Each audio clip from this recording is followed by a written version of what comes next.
boa tarde a todos. Depois do recesso, eis-nos aqui novamente.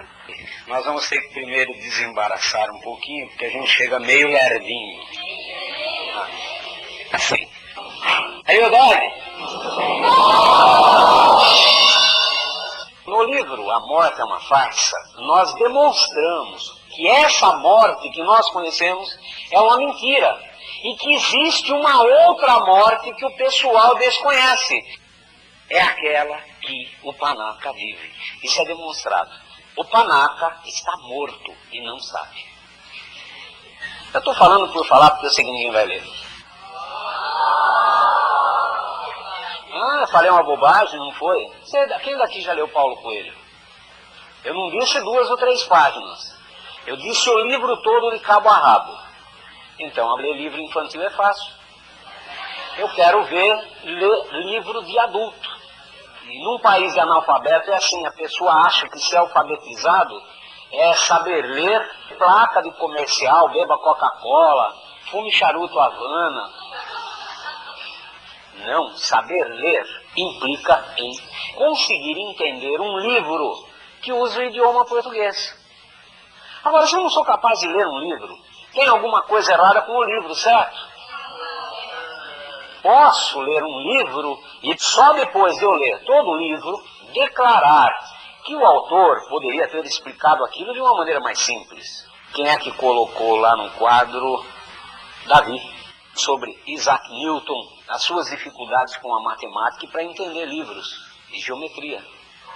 Ele foi lá atrás, ele foi buscar, ele procurou aprender, e daí ele voltou a ler e se tornou um gênio na matemática, mas ele foi atrás, mais ou menos com 22 anos. Com 22 anos, tem muita gente que está tirando as fraldas ainda. Por isso que eu disse para vocês, no livro da morte, a gente prova que a morte, que todo mundo conhece, não existe. E prova que o panaca está morto e não sabe. Ali, né? O panaca está morto e não sabe. Ele é inconsciente. Exatamente. Quem é que disse que no Pepe tem panaca? Não tem. No Pepe não existe para agradar ninguém.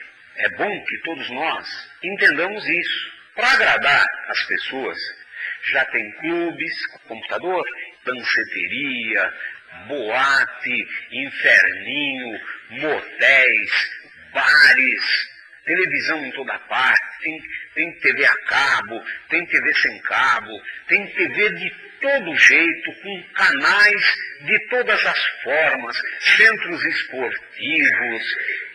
Então, o NUPEP não pode ser mais um desses centros de entretenimento. E muito menos uma religião.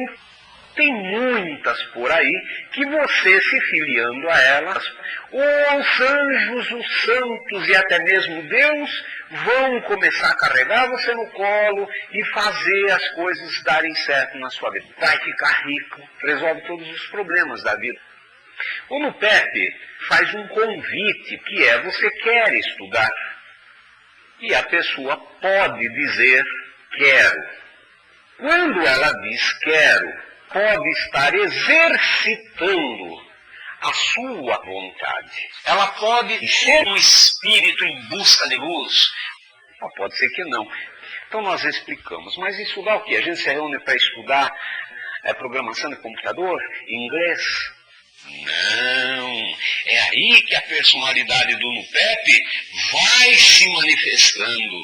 Porque há um exercício de uma faculdade. Não é a faculdade que dá diploma, não.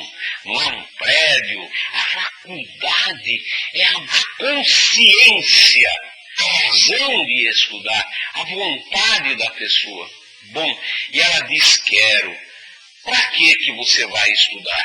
Aí então é que vem a proposta para uma autotransformação. Na medida que você se transforma, você passa a exercitar um exemplo numa humanidade visando a transformação do outro.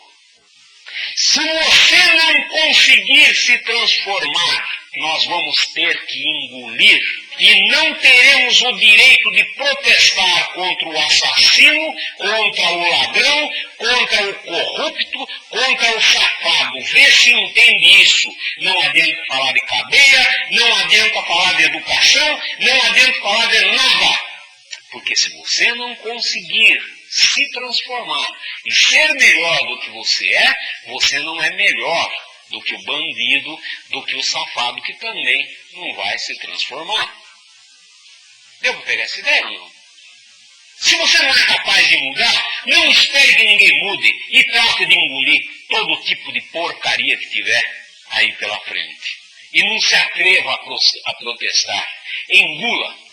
É isso que o Zagalo falava. Hein? Por isso que a primeira proposta do NUPEP é estudar para se autotransformar e transformar o outro. Claro que a pessoa chega no NUPEP de uma formação ideológica, de um ensino que ela teve aí fora, um ensino de ser irresponsável, de jogar um papel de balinha na rua, grande coisa, né? Balinha, papel de balinha, qual é o problema? Ela joga a irresponsabilidade de cortar uma árvore porque essas folhas, elas sujam muito. E com isso ela derruba os ninhos dos pássaros, elas diminuem o espaço para os pássaros viverem, e ela destrói com a vida, não só da árvore, como também daqueles seres que habitam aquela árvore, que fazem uso daquela árvore. Mas aquilo é uma sujeira, o papel de bala que ela joga não é sujeira. Então, eu estava dizendo, essa pessoa vem com esse tipo de educação. Claro que ela não vai chegar e começar a entender a proposta. Normalmente não entende. E acha que nós estamos querendo demais. Nós não estamos querendo demais de ninguém, coisa nenhuma. Nós temos uma proposta clara, limpa, e por isso nós fazemos de cabeça erguida e com muita moral. Quer trabalhar junto com nós para a gente ver se a gente consegue mudar a humanidade? Ah, você é louco, você não vai conseguir. Bom, mas eu vou tentar. Dá licença? Eu pelo menos estou tentando. Não sou um bundão, um inerte. Eu falei bundão. De vez em quando escapa, vocês vão me desculpar. Não sou um inerte, um débil mental que está aí no famoso trio da alegria. É extremamente irracional ficar quieto diante de todo vilipêndio que... Eu falei vilipêndio? De vez em quando escapa também. Não é possível uma pessoa consciente e inteligente ficar inerte, passiva diante de toda a violência, de toda a indiferença, ignorância e atraso. Uma pessoa inteligente não pode ceder a isso, se tornar cúmplice dessa porcaria toda. Uma pessoa inteligente vai se sentir muito mal se estiver omissa, porque está contribuindo com isso. Daí essa proposta. E a pessoa diz quero. Por que será que ela diz quero? A gente não sabe. Então a gente deixa em aberto para ela a possibilidade dela frequentar os cursos. Ela então pode vir a cada 5 meses, aparecer por aqui, assistir uma aula. Não tem problema nenhum. Ninguém vai cobrar nada dela. É isso que ela pode fazer. Quem sabe um dia, frequentando as aulas, devagarinho, quem sabe um dia cai uma fichinha. A pessoa, puxa, aí ela se toque. E aí ela pode engatar então uma segunda e tentar realmente engrenar naquela que é uma luta miserável de difícil. Veja, eu não estou convidando para uma festa que vai ser tudo divertido. Essa honestidade é que deve assombrar. Nós não estamos dizendo que você vai vencer na vida e vai ser feliz. Nós dizemos, vai ser dureza. Sabe por quê? Porque você vai tentar mudar e vai ser muito difícil. E se é difícil tentar mudar uma anta no processo de autotransformação, será muito mais difícil mudar o outro anta. Será muito mais difícil. Então o convite tem até um sabor meio amargo. Eu convido vocês para tentar modificar pessoas teimosas, cabeçudas, que colaboram para a própria destruição espiritual, para o atraso da humanidade de uma maneira inconsciente e achando que estão abafando, achando que são bons. acreditando que são ótimos, porque são inconscientes. Então nós convidamos a pessoa a tomar consciência através de um estudo.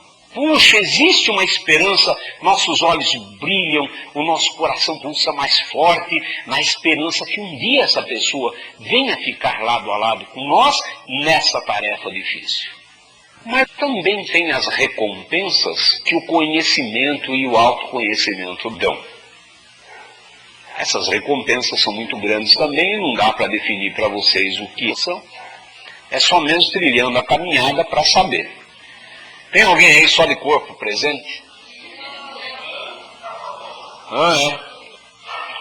Segundo Freud, existiria uma energia psíquica chamada libido, e que no desenvolvimento da personalidade do indivíduo, na medida que vai crescendo, esta libido, esta energia amorosa, olha que bonito, energia sexual, energia erótica, a gente fica toda assim, falando uma linguagem que está interessando para nós. Então, esta libido, na medida que a criança vai se desenvolvendo, ela vai se fixando. No começo, ela se fixa no corpo todo. A criança, então, será chamada por Freud de perversa, polimorfa. Tem muitas formas de erotismo. Ele sente um prazer imenso no corpo todo. Já viram crianças fazer assim? Que não toca a criança. É isso, esse negócio aí. Entretanto, existe um lugar onde a energia libidinal se fixa de uma maneira mais forte, mais poderosa, mais preponderante, que é na boca, no processo da sucção. Mais tarde vai atingir a gengiva, na medida que a criança vai se desenvolvendo a dentição, ao invés dela simplesmente chupar, ela começa a morder também. Então no começo ela chupa, depois ela morde. No processo de sucção, a criança teria uma sensação muito grande ao tocar com os lábios aquele que será o primeiro objeto de amor da criança, o primeiro grande amor da criança. O seio é o primeiro objeto de prazer, de amor fora do corpo, porque o seio é provedor, ele provê a sensação deliciosa que consiste no toque do lábio, que é o toque erótico, como também o engolir aquela coisa morna e que aplaca a fome. O seio é provedor, não podemos esquecer disso. E a criança mata 2 coelhos com uma só paulada. Ao mesmo tempo que ela tem prazer, ela se alimenta. Isso é muito importante na medida em que o amor está ligado ao alimento. Não é à toa que tem muita gente engolindo muita porcaria por aí. Isto é um remanescente dessa fase oral. Algumas pessoas se fixam nessa fase.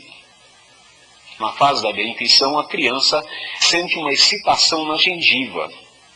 Onde essa energia se fixar, a libido, ela vai provocar uma espécie de coceira. Sempre vai esquentar o local, vai ficar fazendo cosquinha. Aquele local, ele pede um estímulo, pede um afago, pede um toque. Então, para a criança que começa a crescer a dentição, a gengiva começa a ter essa sensibilidade. E a criança, então, quando está mamando, começa a morder o seio. Todo mundo aqui já foi mãe? Só alguma. Todas as pessoas que foram mãe sabem o que é isso da criança morder. Claro que a criança já passou para o segundo objeto de amor. A mamãe, segundo objeto de prazer, é um objeto no qual é fixado a libido, só que afora do corpo. Entendam essa lógica do Freud quando ele coloca que essa libido pode ser fixada no corpo, em determinadas regiões, mas também pode ser fixada nos objetos fora de si. Ah, mas é estranho, como é que vai sair alguma coisa para ir no objeto? Não, não é assim. Existe uma ideia, por exemplo, essa é a imagem da mamãe. É como se fosse uma foto da mamãe. esta noção, esta imagem da mamãe, na minha cabeça, é impregnada da energia libidinal. Então, investir o objeto é investir a noção, investir a lembrança da mamãe de afeto libidinal, erótico. Então a começa a morder os seios da mamãe. Nesse momento pode acontecer uma coisa interessante. A mãe pode dizer, eita! Pode fazer. Se ela fizer isso, provavelmente a criança vai fixar-se nessa época. Ela se torna masoquista. Para ela alcançar assim, o prazer, ela precisa apanhar. Porque na época era muito prazeroso estar ali sugando, e ao mesmo tempo sentindo aquele leite quente descendo pela garganta e levando uns copinhos no ouvido.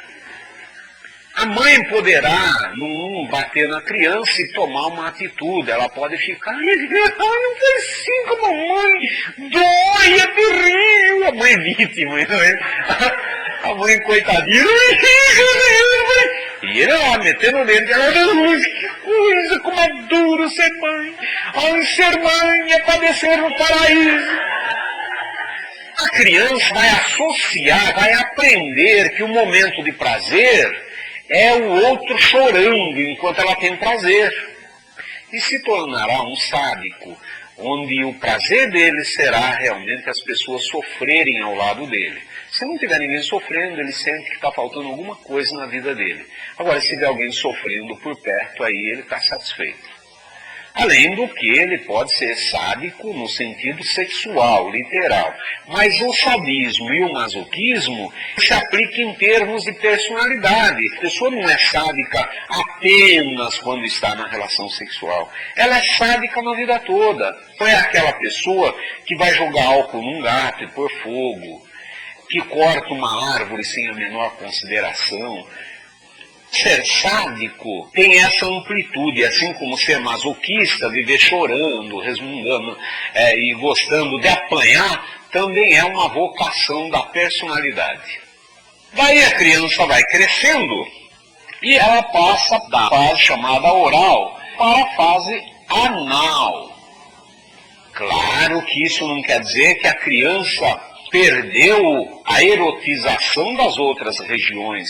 A boca continua. Tanto é que mais tarde ela vai gostar muito de beijar. Beijar é a sucção infantil, deslocada. A pessoa começa sugando o seio, depois, na medida que vai crescendo, vai aplicando o mesmo esquema sugador em diferentes regiões do objeto de amor. E o gesto de amor, na verdade, libidinal, se caracteriza então pelo beijo, que é uma sucção deslocada, mas geral. É uma situação do mamífero em geral. Os próprios macacos, quando vão convidar o parceiro para a cópula, passam por esta reminiscência da infância saborosa, fazendo um gesto de estalar os lábios. E não é à toa que as pessoas dizem gostoso, gostosa, comer aquela pessoa. Ai, que delícia, né? É um pão, ou seja, relacionando a pessoa ao alimento, ainda naquela saudade de comer o objeto de amor, de alguma maneira engolir alguma coisa. A pessoa não abandona essas regiões eróticas, só que há uma mobilização. E a libido irá se concentrar na região anal, mas não só no ânus, como também no pênis ou na vagina.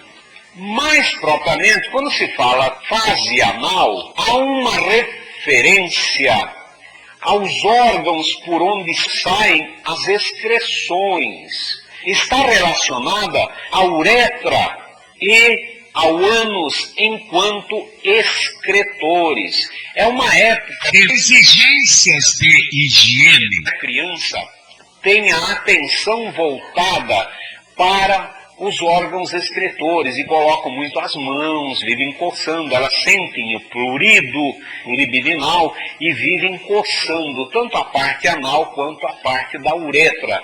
Muitas vezes colocam pauzinho na uretra, existem muitos problemas aí de objetos estranhos que a criança introduz nos orifícios, mas visando aplacar esse comichão dos orifícios excretores. A gente pode dizer então que nessa época a criança gosta, mas gosta da coisa que rima com gosta. Ela gosta muito. Pode se fixar e passar a vida toda gostando da coisa que rima com gosta. Isso é verdadeiro, gente. O Freud vai elaborar toda uma teoria com relação às pessoas que gostam de acumular ouro, que na verdade não traduz por vencer na vida. É o gosto, é simbólico, pela coisa material. E depois a criança passa para a fase fálica. Agora sim, o órgão genital terá uma conotação não de excreção, e sim sexual. E depois, finalmente, a fase genital, onde ele já teria distribuída essa libido no corpo, que será a maneira como ele irá agora resolver a sua situação sexual, de afeto, de emoção, de sentimentos, de sentir. Aí então o Freud vai dizer que a personalidade se forma dentro desse processo de fixação da libido, tanto internamente no corpo como fora do corpo. Ou seja, a pessoa que ficou fixada nessas fases chamadas pré-genital, elas terão determinadas personalidades. E as pessoas que atingiram a fase genital terão determinadas personalidades. Aí o Nani!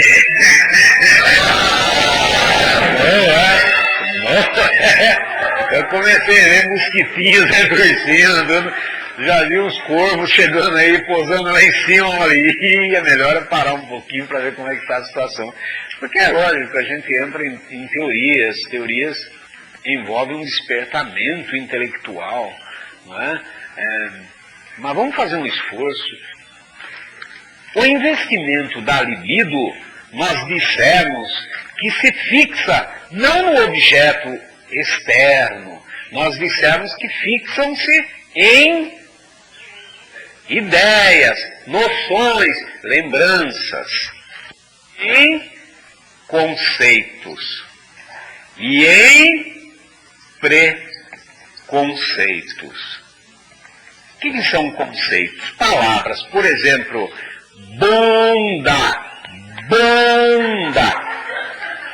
Gostou, galera? Gostou?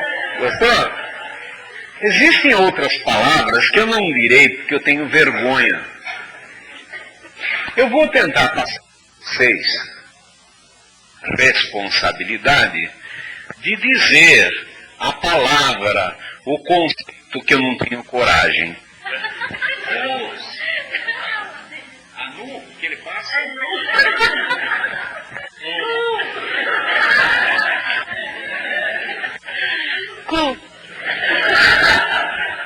Claro que tem um pessoal aqui que já perdeu mesmo a vergonha.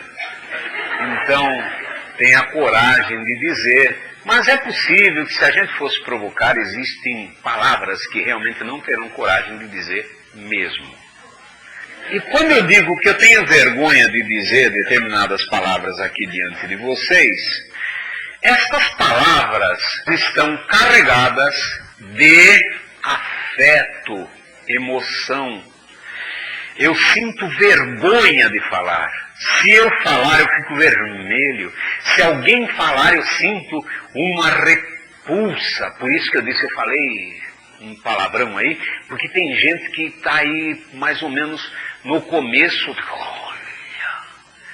A gente vem aqui e o cara fala essas palavras, que baixaria. Quando ela diz isso, esse sentimento que ela tem com relação às palavras, nada mais é do que a fixação em palavras, porque palavras são palavras, meramente palavras. É simples assim. Eu vou escrever aqui algumas letras. Meras letras, podemos jogar com elas de inúmeras formas. Nós podemos colocar aqui. Alguém teria problema de ler as letras para mim? Então, juntos então, para ver se vocês têm coragem. Vamos lá.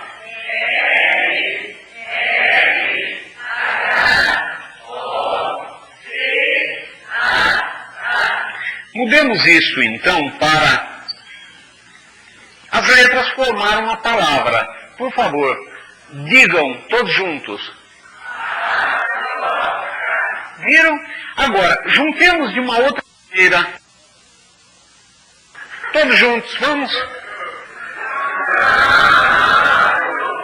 Escondidos na multidão. Escondidos na multidão, vocês têm coragem. Então vejam que estes conceitos, que são meras letras arrumadas de um jeito ou de outro, vão pesar quando nós temos que falar. E isto está denunciando os afetos fixados nos conceitos, nas palavras. O preconceito é a mesma coisa, tá certo? Conceitos e preconceitos. Só que nós temos conceitos como, por exemplo, a abóbora. Abóbora é uma palavra, mas o sentimento que eu dedico para a abóbora é pequeno. Por exemplo, eu penso logo em doce de abóbora. Eu gosto. Essa associação de pensar em doce de abóbora mostra que eu tenho um afeto ligado ao conceito abóbora, mas ele é pequeno. Agora, um pastor da Igreja Universal Reino do Deus pegou uma imagem da Virgem Maria Santíssima e chutou a imagem, dizendo: isto aqui é meramente uma estátua de gesso, isso aqui não é nada. E pai chutou a da santa, ficando cada vez mais vulgar, não está? Então é isso o exemplo que eu estou dando para vocês. Toda vez que vocês, nossa, que vulgar, estão tendo um exemplo do que é preconceito. Porque posso chutar a perna, não tem problema. Chutar o joelho, não tem problema. Chutar o tórax, o braço, não tem problema nenhum. Mas chutar a bunda não pode. Então vejam vocês o preconceito que nós temos por uma parte do corpo, onde os sentimentos estão mais agudizados. Daí eu ia falar da santa, vocês viram que deu todo um rebuliço, porque muita gente se sentiu ofendida, muita gente se sentiu indignada, porque existe um afeto muito grande dedicado à imagem. A pessoa está, então, dando vazão a uma personalidade que foi criada na infância, no seu histórico infantil. E cada um realmente vai manifestar de um modo particular a vivência que teve na infância. Como foi que a mãe reagiu à mordida, parou de amamentar, deu chupeta, deu uma madeira. Todas as situações particulares da vida da criança vão fazer com que ela fique fixada em algumas respostas, em alguns padrões de condutas. Porque todo o conjunto de situações particulares pelas quais a criança passou vai formar um tipo particular de personalidade. É a maneira como ela fixou a sua emoção. É a maneira como ela sente determinadas situações. Vamos dar um exemplo. Uma das coisas da personalidade da pessoa é gostar de um determinado tipo de mulher, por exemplo, o rapaz. Ele diz assim: eu gosto de mulheres com os olhos claros, cabelos longos e orelhas discretas. É esse o tipo de mulher que eu gosto. Isso é um aspecto da personalidade dele. Por quê? Porque toda vez que ele encontra com uma mulher mais ou menos desse tipo, o sentir dele aflora, ele fica embaraçado, ele se torna muito gentil, muito cavalheiro, por favor, ele fica todo romântico, ele se sente muito amoroso, muito caridoso, ele sente todas essas coisas e vai agir de acordo com esses sentimentos. Por quê? Porque ele fixou a libido dele num tipo de imagem, e toda vez que aparecer aquele tipo de imagem, ele vai ficar perturbado. Uma pessoa que adquiriu a personalidade de vítima revoltada, por exemplo, você chega e diz para ela: ô, bom dia, tudo bem? Não, você, puta que pariu, não quer, enfim, a vítima revoltada diz que teve um dia desgraçado. Ela estava cantando aquela música, tudo que aparecia urinava nela, ou então defecava, tal. E sabe? Então, quem não conhece, às vezes é uma amiga nossa, pode ficar ressentido, vai ficar chateado, porque aí o outro também tem uma personalidade que você não pode falar nada com ele, que ele é vidrinho, né? É um coitadinho da vida. Então, estamos dando exemplo de personalidade, de maneiras como a pessoa aprende a reagir na infância e fica se repetindo nessa situação. Quando a gente fala em autotransformação, a gente vai tentar mexer com isso, mas coisa que a pessoa aprendeu e vem fazendo desde que era criança. Não. Desde que era um animalzinho inferior. Bom, mas não precisamos imaginar as reencarnações para poder dizer para vocês. A barata, aquele bicho simpático, que tem medo da luz, que gosta de circular nas trevas, quando você acende a luz, ela some de perto da luz do conhecimento também. O que é que motiva ela a agir? O sentir. Ela sente e age. Qualquer minhoca sente e age. Qualquer formiga sente e age. Qualquer animalículo, mosquito, inseto, sente e age. E inseto, se pudesse falar, fosse no barzinho, ele diria: e eu tenho personalidade forte. Forte, porque fica mais forte ainda. Vamos dizer, forte, é porque é com sotaque, né? Então, qualquer animalículo, qualquer animal irracional sente e age. Nesta situação, quando a pessoa vai a um lugar e ela gosta daquele lugar, todo mundo canta, todo mundo se abraça, ela gosta. Qual a tendência dela? De estar lá. Ela sente e age de acordo. Se ela chega num lugar e ela não se sente bem, ela não volta mais. Tá certo? Agora, uma pessoa que não é acostumada a estudar, não é acostumada a ler, não é acostumada a pensar, vai num lugar onde as pessoas pensam, onde as pessoas discutem ideias, como é que ela vai se sentir? Mal. Por quê? Porque não é o ambiente dela. Nós dizemos: olha, nós estamos tentando uma autotransformação. Qual é a nossa intenção? Ao invés de sentir e agir, estabelecer os nossos propósitos de adulto de uma maneira racional, estabelecer as nossas ações de uma maneira racional e não sentimental. Essa é a nossa proposta. Agora, é fácil? Basta dizer: então tá certo, então vamos? Não.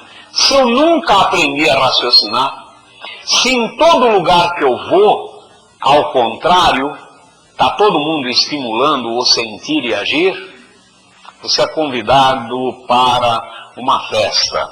Você chega lá, tocam música alta, é fumaça, bebida. O que são essas coisas? São estímulos que vão atingir o seu intelecto, o seu sentir. Então, para poder raciocinar, para você poder estudar, para você poder entender um problema, você precisa concentrar a sua atenção ali. Você não pode se distrair. Entretanto, normalmente, o que se propõe para o indivíduo que sente e age são estímulos que o distraem. Para a barata, a luz é um estímulo do qual ela foge. Ela deve sentir alguma coisa muito ruim diante da luz, por isso ela foge. A luz representa o perigo para ela. Bom, diante dos estímulos é que existe um sentir.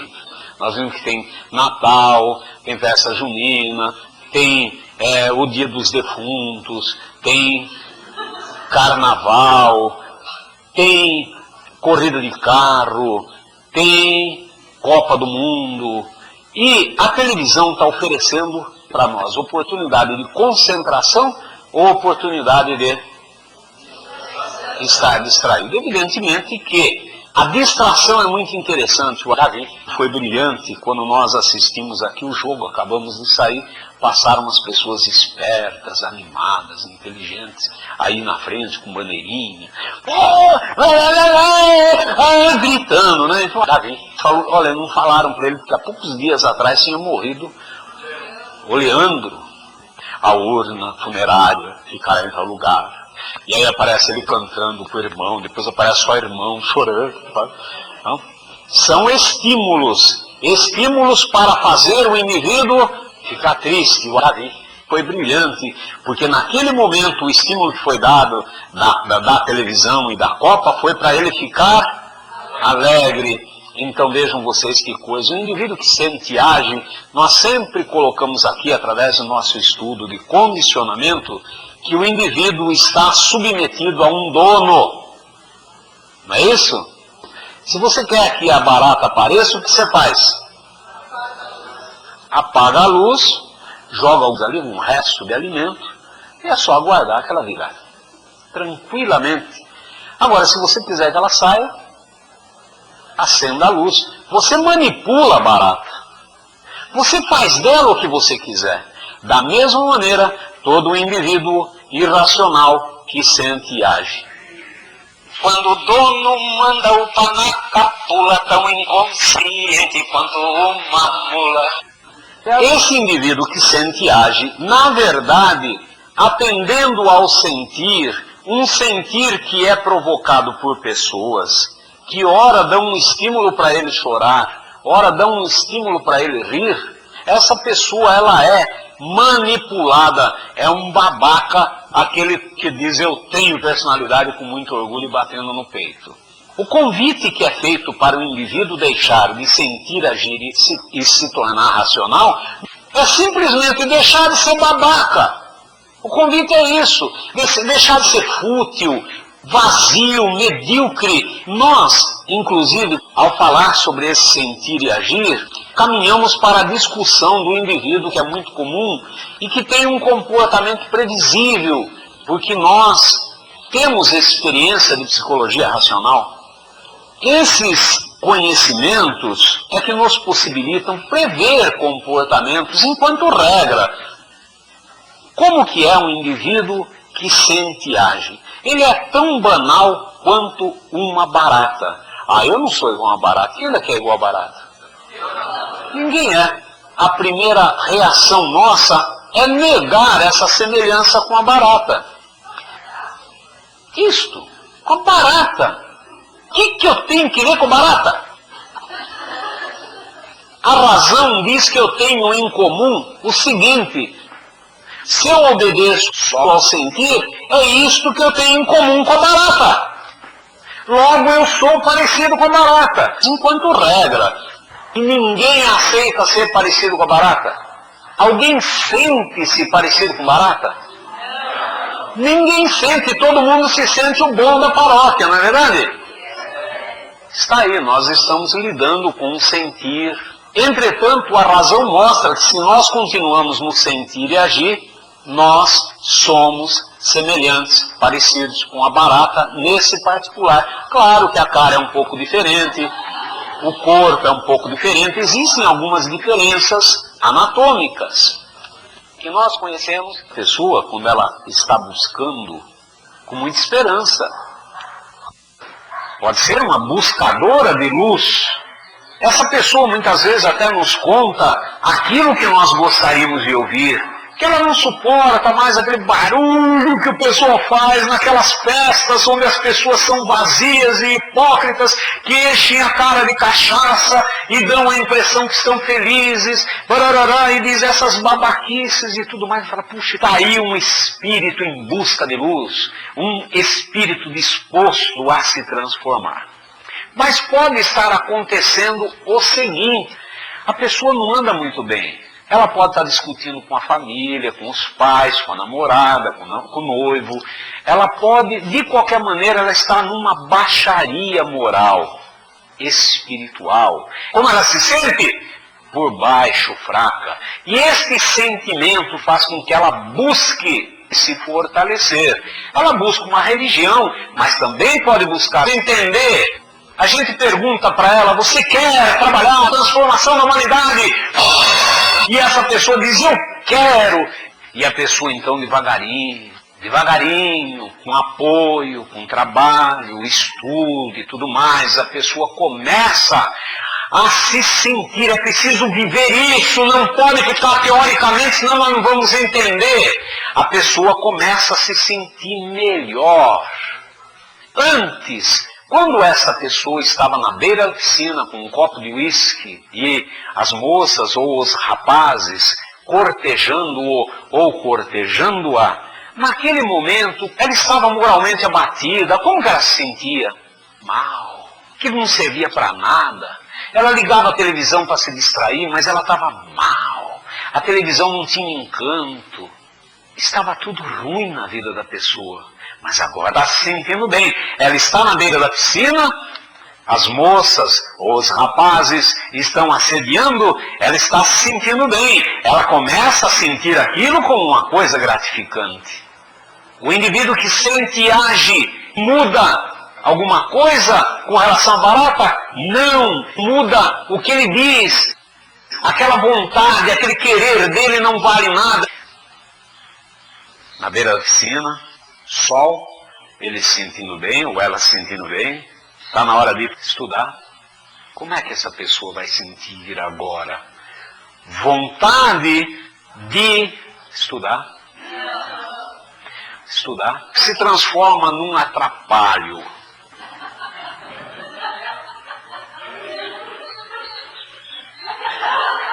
E o que é pior, preparando desfecho para aquilo que a sua personalidade gosta de criar.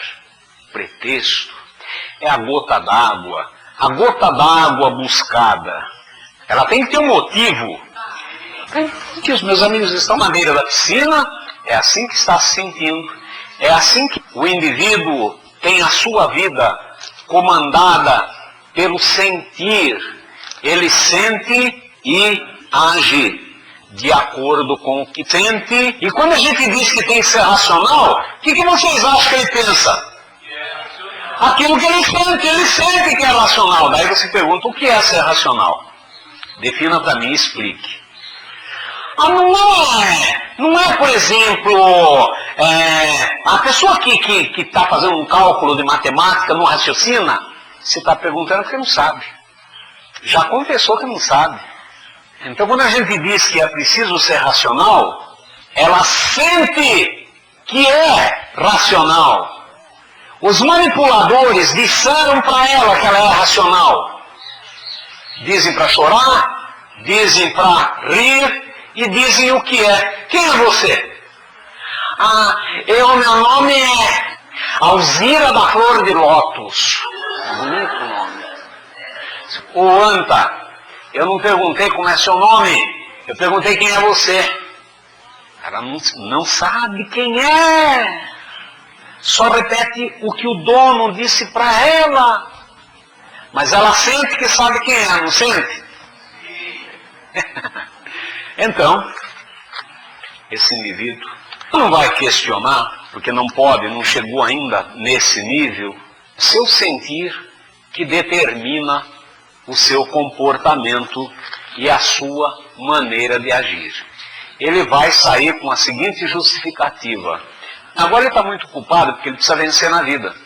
Depois que eu tiver arrumado minha vida, porque agora não tenho tempo, depois que eu tiver a minha vida mais ou menos tranquila, aí eu vou estudar. Não é assim? Não, eu vou me formar médico porque assim eu posso ajudar as pessoas, né? E assim por diante. A verdade é que ele sempre tem uma desculpa justificativa para não se comprometer numa tarefa idealística. Ele sempre tem uma desculpa justificativa para não ser melhor do que é. Ele sempre tem uma desculpa justificativa para se manter o mesmo egoísta e que apenas é capaz de atender a voz do dono, que justamente manipula o seu sentido.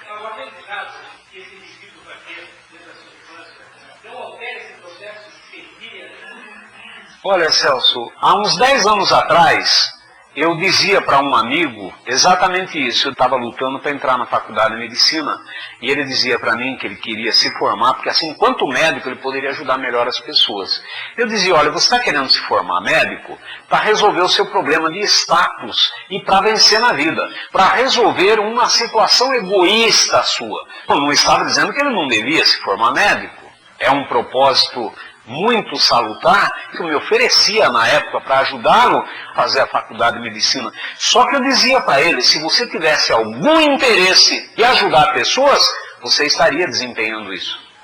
E eu então disse para esse amigo que o estudo não era o único caminho. E usava isso então como desculpa para não se envolver em nenhum estudo, para não se envolver em nenhum trabalho. Porque dizer, bom, se não é o único caminho, então o caminho que eu estou vai dar certo.